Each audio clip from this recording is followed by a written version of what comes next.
what is it? For the first time in its 17-year history, the BMW M Mini hatchback is being offered with a dual-clutch transmission, DCT. While the first-generation Mini used a CVT automatic transmission, more recent versions have utilized torque converter units as the alternative to a manual. From early next year, however, a 7-speed DCT will be offered in the UK on one Cooper and Cooper D models, with further versions to follow suit later in the year.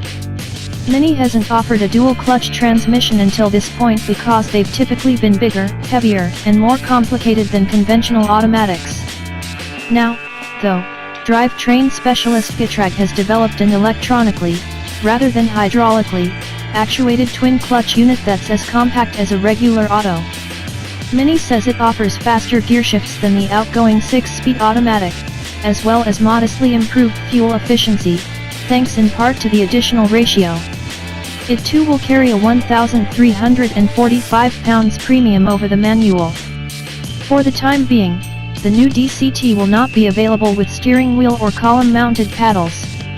Manual shifts can be made using the gear selector, though, and paddles will become available on sportier models later on. The new transmission is rated to a maximum torque output of 221 pounds-foot, which means it will eventually be offered on all but the 2.0-liter diesel models in top-spec John Cooper works. What's it like? We tested the new gearbox in a Cooper D 5-door hatchback.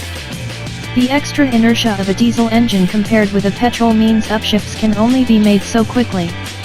In practice, then, and with the gearbox in manual and sport mode selected, the new transmission doesn't seem to swap to a higher ratio any more urgently than the previous auto. In normal use, though, upshifts do feel appreciably sharper with a less pronounced torque interruption. Shifts are smooth and unflustered, too. Incidentally, Mini is not quoting comparative gearshift times for the two transmissions. The new gearbox also offers more precise control over downshifts in manual mode, whereas the old automatic would occasionally ignore the driver's input. Mini's engineers say they worked extremely hard to ensure the car's low-speed comfort wasn't adversely affected by the new transmission. In fact, they claim that in back-to-back tests, the DCT was smoother and more refined than the auto. Out on the road, you do sense the same busy, ever so slightly clunky downshifting that's typical of twin-clutch transmissions when slowing to a halt, but it's hardly enough to mark the new gearbox down.